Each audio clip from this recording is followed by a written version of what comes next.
نحمده ونصلي على رسوله الكريم وعلى آله وصحبه أجمعين. أما بعد فأعوذ بالله من الشيطان الرجيم. بسم الله الرحمن الرحيم.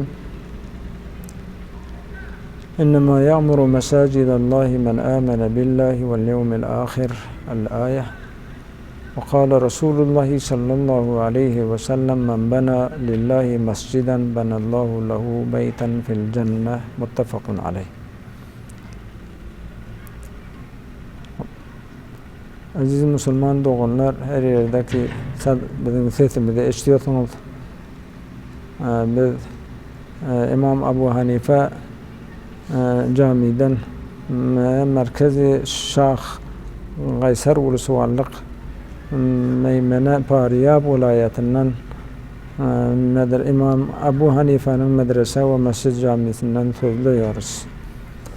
Bizler bu tarihte Kamari yıldan 1446 Roza ayın 16. günü yakşamba günü bugün ve Şemsi yıldan 1403 ve Hüd ayının 26. günü bugün bizler bir ikdamiye hayır edip mescidde muktadilerimiz, ahalimiz sığan yoktu. Cuma namazımızda, öğlen namazımızda, ikindi namazımızda, geçen cuma'nın özünde namazı cumada 700 kişi yani yerde, çağıl yerde halk durup namaz okudular.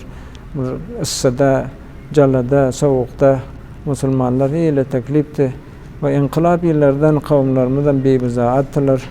Yani Huday Tebarek Teala'nın nusratı bilen, yakşı niyet bilen mescidin alınan 33 metre uzunluğu 14,5 metre iğni zirhana yani takavu başladık.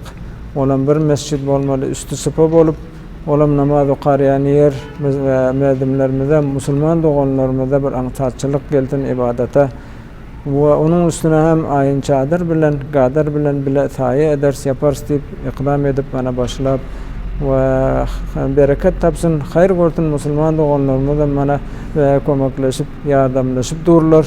O başka eşten Müslümanlara bir hoş haberlik veriyoruz. Her kayısı bu sevabı şerik olacaktıysa Allah Tebarek Teala Kur'an-ı Azimüşşan'da diyor: İnnemâ yâmuru mesâcidallâhi men âmene billâhi vel yevmil âhir. Mescidi bina eder, mescidi tamir eder, kurşar, onurar. Her kim ki Allah imanı bolsa ve ahirete imanı bolsa, yani bu nişana ve alameyi iman ve İslam, her Müslüman her yerde yerin yüzünde mescid kurulsa, ona bir hışt, bir lay, bir muşt toprağım eğer komaklaşsa Allah Teala ona acır vermeli. Ve Nebi Aleyhissalatu Vesselam Bukhari ve Müslim'de, Sahih Müslim'de bir hadis rivayet ediyorlar. Men bena lillahi mesciden, her kim mescid bina etse, benallahu lehu beyten fil cennet, Allah Teala ona bir beyti, bir kasri cennetten bina eder dediler. İmam Abu Hanife rahimahullah bir hadis rivayet ediyorlar. Şun yani ve şunda ol hadislerinde şunun ismini ziyat ediyorlar.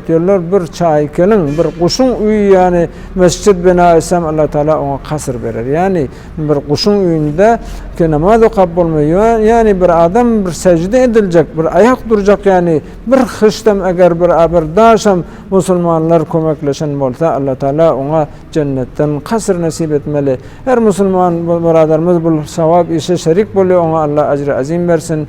Allah Teala ona behişt berin bu dünyada hayatı tayyibe nasip etsin ve ahiru davana elhamdülillahi rabbil alemin.